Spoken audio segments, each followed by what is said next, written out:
आइए बहुत अच्छी तरह से हम इसको समझें और जानें जिससे ओवर एक्सपेक्टेशन ना हो। जैसे अगर रात्रि है,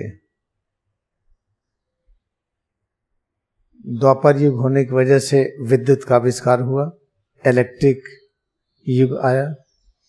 इलेक्ट्रिक युग को कपूल युग कहते हैं, क्योंकि विद्युत काम तभी करेगी जब पोलैरिटी होगी। जैसे ये आपका ये कोई सेल है, इसमें प्लस माइनस बनता है, उसको मिलाइए तो विद्युत धारा होगी। ऐसे जो करंट आती है ये पोलैरिटी से आती है। इसी पोलैरिटी को हम दो कहते हैं। हमेशा याद रखिए कि द्वापर युग में इसको विद्युत युग कहते हैं और विद्युत के युग है, और इसी समय हमेशा दो की चर्चा होगी। कोई जन्म लिया है तो मरेगा जरूर, पाप है तो पुण्य होगा, लाभ है तो हानि है, सुख है तो दुख है, अच्छा है तो बुरा है। हम लगातार सफल हो रहे हैं तो एक दिन असफल भी होंगे। इस तरह की चीजें होती हैं, तो ध्यान दीजिएगा। ये द्वापर युग का पहचान है। ये त्रेता में क्या है? त्रेता युग में और यूनिटी आती है। जो ये द्वंद्व है ये घटता है। इसके बीच में अगर ये दूरी हम d मान लें तो अगर त्रेता युग आएगा तब भी ये रहेगा।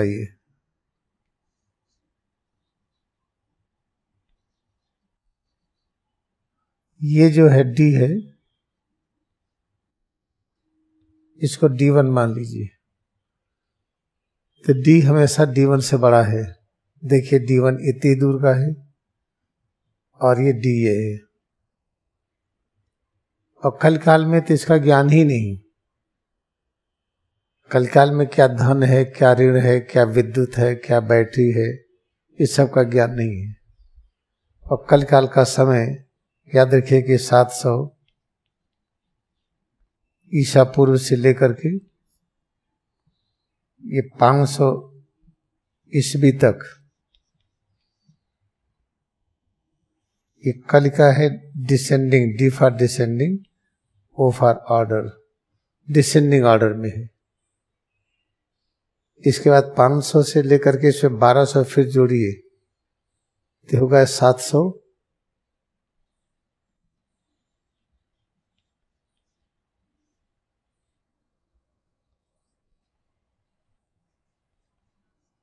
ये दोनों एडी है। ये है असेंडिंग ऑर्डर।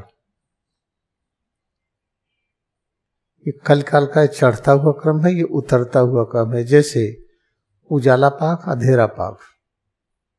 कुछ इसको इस तरह से समझिए कि ये है अगर 500 ईस्वी तो इसके इधर 1200 वर्ष, इसके इधर ये 1200 वर्ष। कि कल काल 1200 वर्ष का होता है। इसके इधर 1200 में आ जाएगा 700 ईसा पूर्व, इधर आ जाएगा 1700 ईस्वी।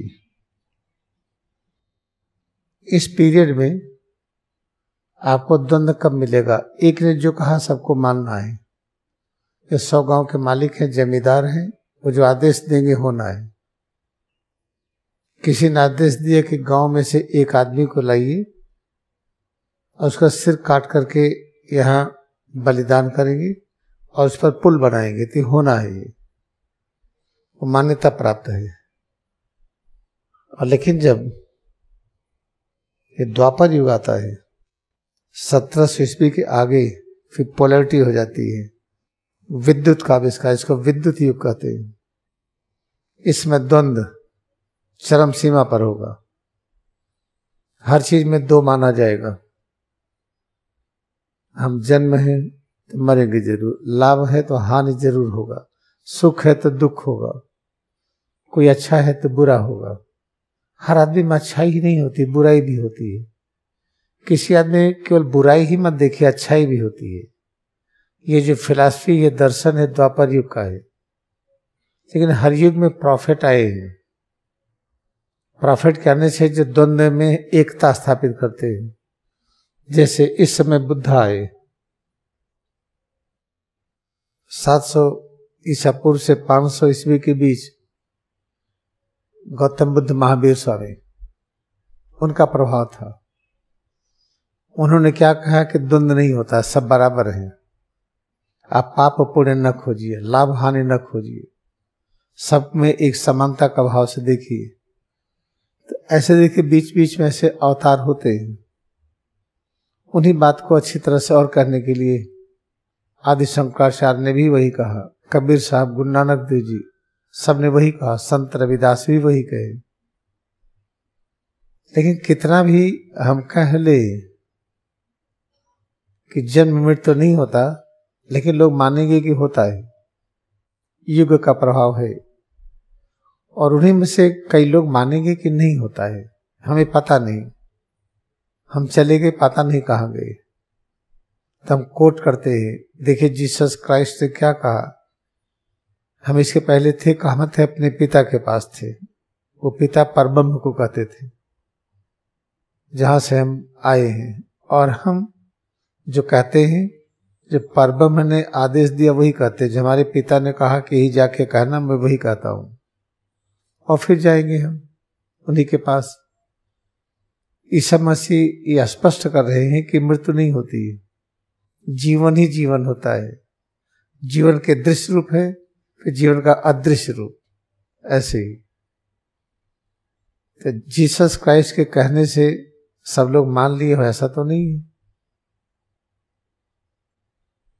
अपने देश में क्या है परंपरा, कोई मरा नहीं स्वर्गवासी है, वो स्वर्ग में है। वो तो स्वर्गवासी हैं तो ठीक है भाई, तो मरे तो है नहीं, यहां थे अब स्वर्ग में है, तो स्वर्ग से उनको लाने का प्रयास क्यों करेंगे, स्वर्ग में रहने दीजिए। ये मान्यता है, लेकिन ये कैसे पता करें हम।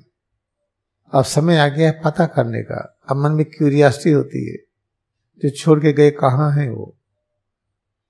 परमहंस योगानंद तो सिद्ध कर दिए कि कोई मरता है तो फिर आता है। अपने शिष्य काशी को ढूंढ निकाला।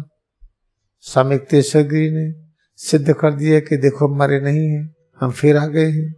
लाड़ी महाशय ने सिद्ध किया। तो इसमें द्वापर युग के जो अवतार हैं ये गजब के हैं। कितना भी आप कहिए कि जन्म है तो मृत्यु होगा, लेकिन लाड़ी महाशय सिद्ध करे कोई मरता नहीं है। आप हमसे मिलना चाहते हैं तो कूटस्थ में आ जाइए, हम दिखाई पड़ेंगे। कूटस्थ क्या है, सबसे प्रेम करिए, ज्ञानी अज्ञानी से दोनों से असीम प्रेम करिए। जितने जीव जंतु हैं, जितने पेड़ पौधे हैं, मानव के जितने प्रकार हैं, सबको इतना प्रेम करिए कि प्रेम की असीमता हो। तो उसमें कूटस्थ में होंगे। तो अगर लाड़ी महाशय को देखना चाहते हैं तो ये नियम है ही। जैसे हम आपको देखना चाहें आंखों से, आंख बंद किए तब खोलना पड़ेगा। ऐसे हम देखना चाहें कि लाड़ी महाशय यहाँ है कि नहीं, आप कूटस्थ में आ जाइए। कूटस्थ में आने के लिए जातिवाद समाप्त करना पड़ेगा। जातिवाद की जो एक बीमारी है खत्म करिए। और जो फेथ के नाम पर अलग है, ईश्वर की खोज लोग अलग अलग तरह से करते हैं, उसमें जो तरह तरह के भेद हैं, उसके नाम पर झगड़ा है, वो भी खत्म करिए। जो जैसा हो करने दीजिए, लेकिन उसके साथ रहिए। कोई मूर्ति पूजा करता, कोई नहीं करता, दोनों को प्रेम करिए। इस तरह से जितने प्रकार की पूजा पद्धति वाले हैं, आप किसी से अलग न होइए, सबसे जुड़िए। इस तरीके से जब हम सबसे जुड़ने का एक नियम बना लेते हैं, तो हमारी यात्रा कूटस्थ की ओर हो जाती है। तो सबसे जुड़ने के लिए कुछ विज्ञान होना चाहिए, तो उस विज्ञान की कोई पुस्तक होनी चाहिए। तो स्वामी प्रियनाथ जो 31 गिरी के नाम से मशहूर हुए, उन्होंने लिखा है इसमें कि सभी धर्मों में एक ही सच है, जितने अवतार हुए हैं एक ही चीज बचाए हैं। इसमें तो है लिखा तो अगर हम इस खोज में लग जाएं कि हम सब एक हैं, इसका अभ्यास करें और खोज करते रहे और सिद्ध कर दीजिए, तो जानते हैं हमारी यात्रा यहाँ से हम उस तरफ चल रहे हैं जिस तरफ चलने से निरंतर अपने अंदर वाइटलिटी, इम्यूनिटी बढ़ेगी, शांति बढ़ेगी, ज्ञान बढ़ेगा, शक्ति बढ़ेगी, अच्छा लगेगा, जॉय बढ़ेगा। ये होगा अब हम सिद्ध करते रहे कि नहीं भाई हम चमार हैं, भाई हम धोबी पासी हैं, हम शेड्यूल कास्ट हैं, आप ब्राह्मण हैं, आप ठाकुर हैं, आपकी जीन्स बहुत अच्छी हमारी नहीं है, ये सही नहीं है। अगर हमारी जीन्स बहुत अच्छी है तो बिना हवा के क्यों नहीं रह लेते? हवा का जीन्स क्यों लेना पड़ता है? हवा में भी जीन्स है, पानी में भी है, बिना हवा पानी के तो रह नहीं पा रहे हैं। और डींग इतना हाँक रहे हैं कि हमारा जीन जो है बहुत अच्छा है, क्योंकि हम ब्राह्मण हैं, क्षत्रिय हैं, हम बड़े हैं, हम पढ़ लिख करके हमें नोबेल प्राइज मिला है, हम एडवांस हैं। ठीक है, पढ़े लिखे नोबेल प्राइज मिला है, किसी को बताइए जो नोबेल प्राइज मिला हो आज तक और कहा हो कि अंतिम सत्य है, ये नहीं कहा। स्वामी तेश्वर गिरी अंतिम सत्य से मिलन किए, लहरी महर्षि, परमहंस योगानंद, ऐसे और अनेक लोग, जीसस क्राइस्ट, महात्मा गांधी, ये सब जो अंतिम सत्य से मिलन के उनके मार्ग पर चलिए। कैसे चलेंगे हम? आप कितना भी कहिए कि हम जातिवाद नहीं मानेंगे, हिंदूवाद, मुस्लिमवाद, क्रिश्चियनवाद नहीं मानेंगे, ये कहते रहिए, उससे हट नहीं पाएंगे। जिसके समाज में जिसके साथ रहेंगे वो आपको मानना ही पड़ेगा। नहीं मानेंगे तो मार देंगे वो। तब क्या करें हम?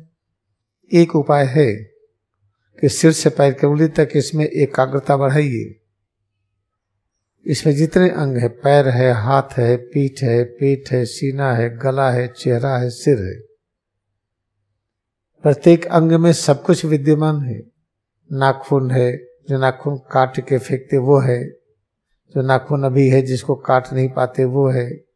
एक एक चीज पैर की उंगली से सिर तक सब में एकाग्रता बढ़ाते जाइए। एक एक बिंदु, एक एक अंग का एक एक अंश क्रिया सिद्धांत के अनुसार उसको स्वीकार करिए। क्या है सिद्धांत? परब्रह्म के अलावा कुछ भी नहीं। परब्रह्म कौन होते हैं? संपूर्ण ज्ञान, सर्वशक्तिमान तत्व, परम शांति, परम आनंद तत्व। तो चाहे हमारा नाखून हो या एक एक अंगुलियां हो पैर की, या हाथ की अंगुलियां हो, या बाल का एक टुकड़ा हो, सब अनंत ज्ञान का साकार रूप है।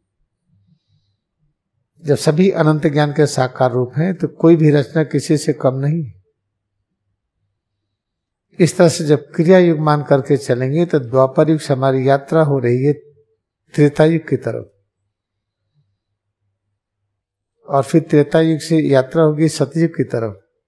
तो लगातार हम आगे बढ़ रहे हैं, लगातार आगे बढ़ेंगे हम, तो हमारी वाइटलिटी बढ़ेगी, इम्यूनिटी बढ़ेगी, शांति बढ़ेगी, ज्ञान बढ़ेगा, शक्ति बढ़ेगी, बहुत अच्छा लगेगा, प्रतिपल अच्छा लगेगा।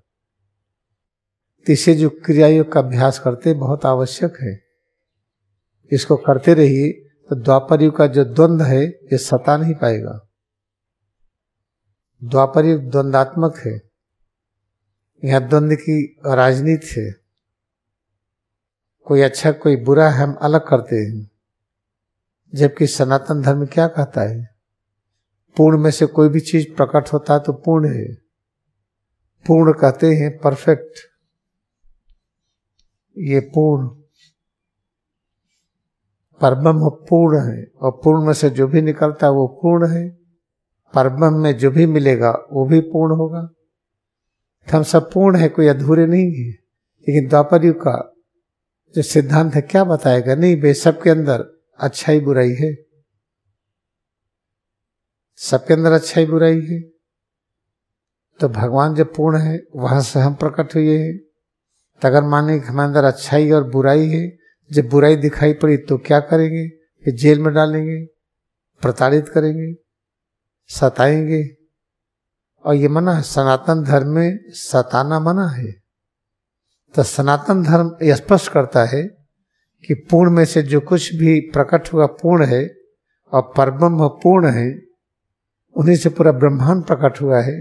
चाहे धूल का कण हो या कोई एक वनस्पति हो या कोई एक जंतु हो या उसका कोई अंश हो, यह सब पूर्ण है, कोई अधूरा नहीं है। इस भावना के साथ जब हम सबको देखेंगे तो हमारी एक यात्रा हो जाती है। यात्रा हो जाती है कि इस द्वापर युग से त्रेता युग की ओर, त्रेता युग से सतयुग की ओर, और इस यात्रा में क्या होता, बड़ी शांति मिलती है। इसी को धर्म की यात्रा कहते हैं। धर्म की यात्रा जो हम अभी करते आए हैं कि चारों धाम है, चलो घूम आते हैं, साल भर पैसा इकट्ठा किए, चारों धाम की यात्रा करते हैं। ये धार्मिक यात्रा एक कलिकाल की है, द्वापर युग की है। त्रेता युग और सतयुग की ये धार्मिक यात्रा नहीं है। त्रेता युग सतयुग की धार्मिक यात्रा कैसे होती है, बहुत ही महत्वपूर्ण जानना कि सिर से पैर की उंगली तक एक एक अंग ये पूर्ण है। ये पूर्ण का मतलब क्या है, इसी हाथ में लहड़ी वहां से मिलेंगे, महाअवतार बाबा मिलेंगे। अगर भगवान राम और कृष्ण को मानते हैं कि थे तो वो भी इसी मिलेंगे। गौतम बुद्धा, महावीर स्वामी सब इसी मिलेंगे, हाथ ही में नहीं मिलेंगे। इस शरीर के कोई भी अंग ले लीजिए, सब में विद्यमान है। इसको मान करके अगर हम अपने में एकाग्रता बढ़ाते हैं तो हमारी यात्रा बहुत अच्छी होती है। फिर द्वापर युग का द्वंद नहीं सताएगा। द्वापर युग का द्वंद बहुत खतरनाक है। देखिए, दो में बढ़ते जा रहे कि धनी है गरीब है।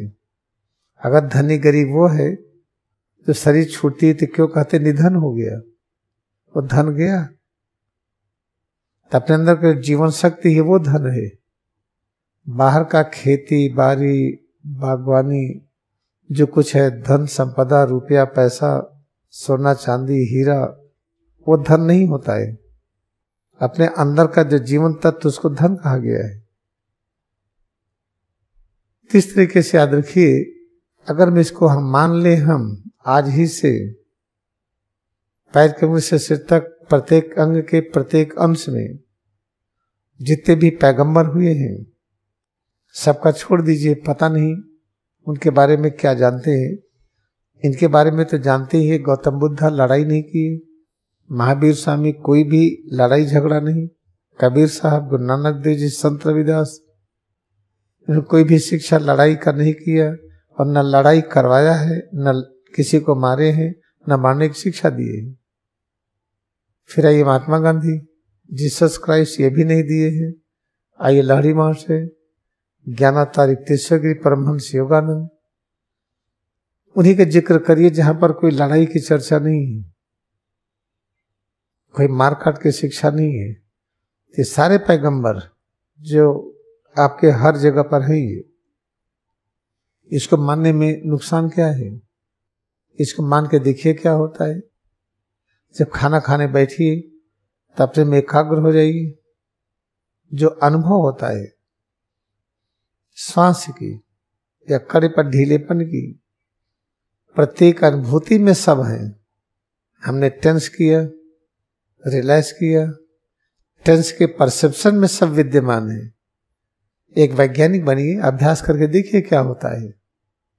अभ्यास करके देखेंगे तो क्या हुआ, अरे तो ब्लड प्रेशर गया, डायबिटीज गई, चिंता गई, डर गया, जो घृणा करते थे वो गया, जितने प्रकार के जो बंधन थे उसे छुट्टी मिल गई।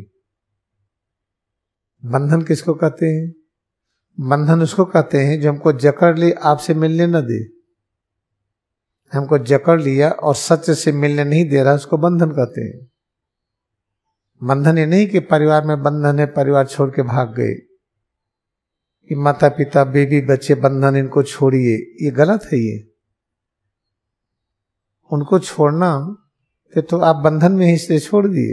किसी को छोड़ने की प्लानिंग नहीं होनी चाहिए, और सबको पकड़ने के लिए यही अभ्यास करना पड़ेगा। पैर के उंगली से सिर तक इसमें एकाग्रता बढ़ाते जाइए।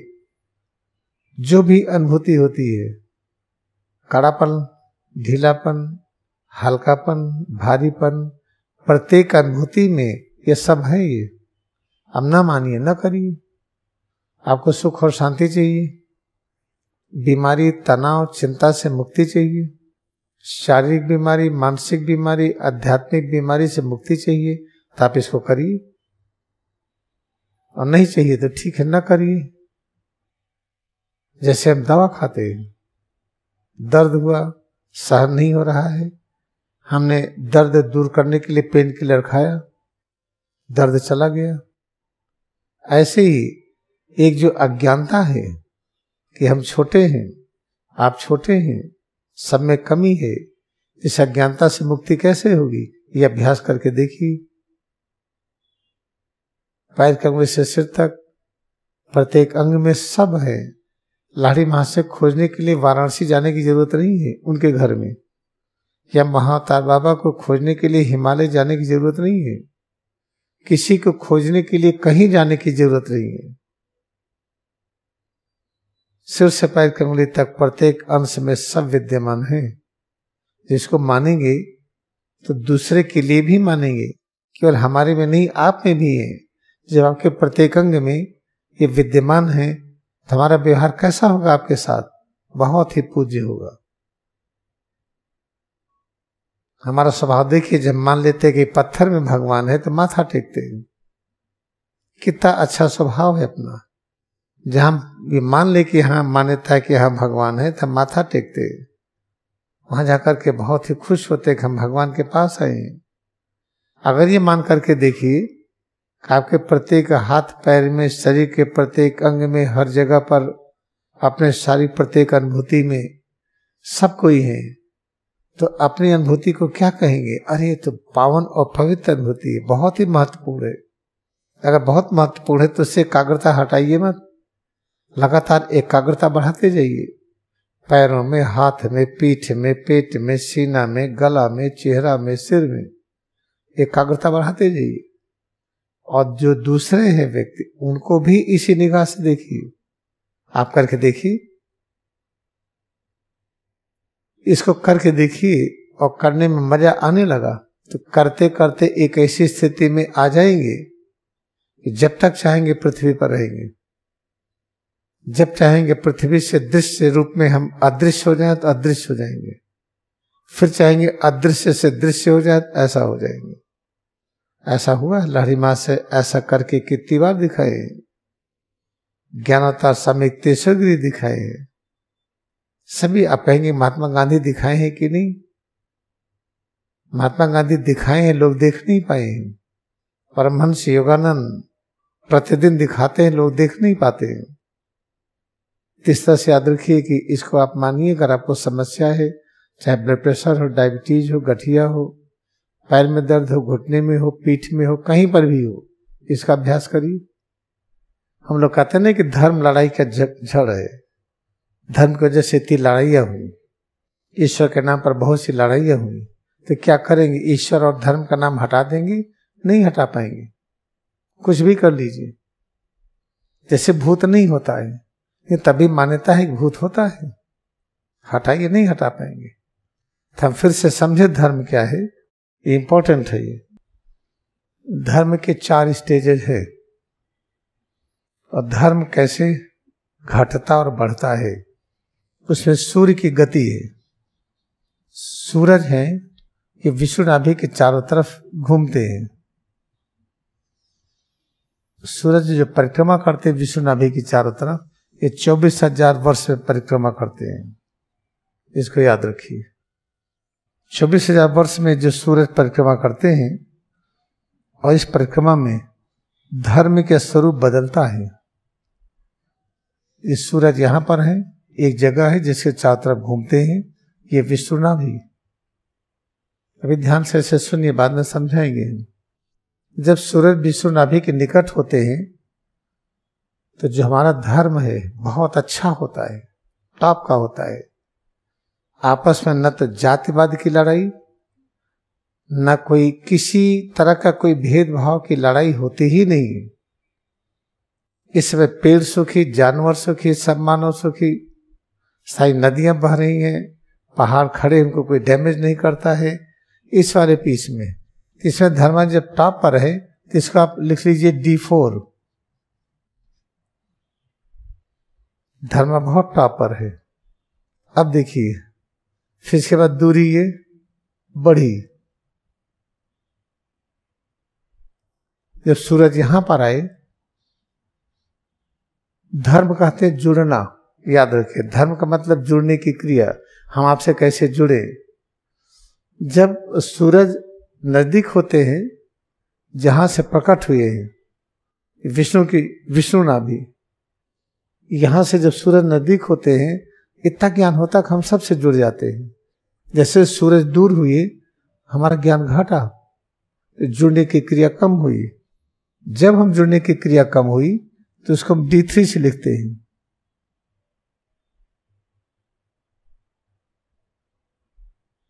D4 का मतलब खूब अच्छी तरह से, धर्मा हमारा 4 पर है।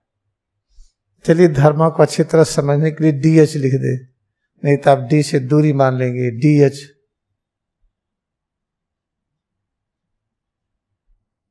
ये धर्मा का 4 स्टेज है, सबसे जुड़ने की क्रिया। जब सूरज दूर हो गए तो हम जुड़ने की क्रिया घट गई, 25% झगड़ा होने लगा। फिर देखिए सूरज और दूर गए, यहां पर है, फिर हमारा धर्मा और घट गया, 2 हो गया, और झगड़े बढ़ गए। फिर आइए, सूरज एकदम दूर हो गए। अब देखिए यहां पर तो धर्मा पूछे नहीं, एकदम घट गया, 0 से 1।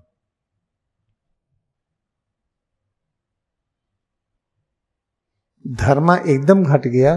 कितना अत्याचार, आदमी बेचे जाते थे। किसी के पति मर गया तो पत्नियों को बाध्य किया जाता था कि तुम जल जाओ। कहीं पुल बनाना है तो गांव से एक व्यक्ति को लाया जाता था, जिसको सबसे कमजोर समझा जाता था, जिसको छोटी जाति का समझा जाता था। उसका सिर काट के बलिदान देते थे, पुल बनते थे। इस तरह से देखिए धर्म कैसे घट रहा है, जुड़ने की क्रिया घट रही है। ये समय है 500 ईस्वी, ये समय है 11,500 ईसा पूर्व। अब देखिए धर्म कहीं गया? धर्म हर जगह है, धर्म को हटा नहीं पाएंगे। जुड़ना तो है ही हमें, हवा से जुड़ना, पानी से जुड़ना, पेड़ों से जुड़ना, आपसे जुड़ना है। जुड़ने की क्रिया कहाँ हटा पाएंगे आप? हाँ, जुड़ने का स्वरूप घट गया, यहाँ जुड़ने की क्रिया मिनिमम है। अब इसके बाद देखिए, अब देखिए धीरे धीरे ध्यान दीजिए, इसी तरीके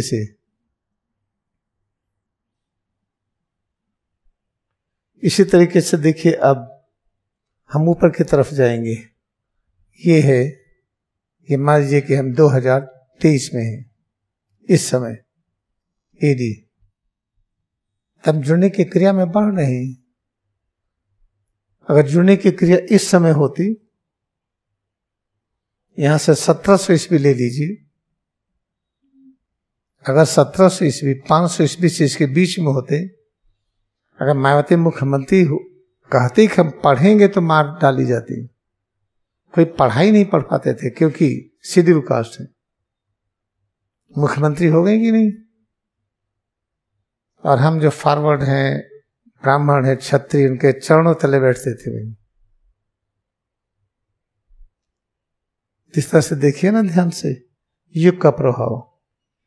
तो हमें किस तरह से रहना है? जुड़ने का और विस्तार करते जाइए बस। है तो हम द्वापर युग में ही, द्वंद्व तो रहेगा ही, अंदर में, बाहर, घर में, समाज में, हर जगह रहेगा। कोई भी फील्ड आइए, द्वंद्व रहेगी।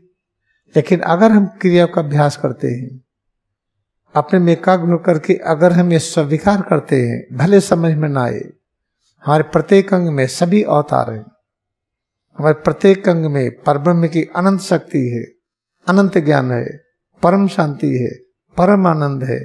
पूरा अंग ही हमारा अमृत का बना हुआ है। इसका अभ्यास करते जाइए तो जुड़ने की क्रिया का विस्तार होता जाएगा।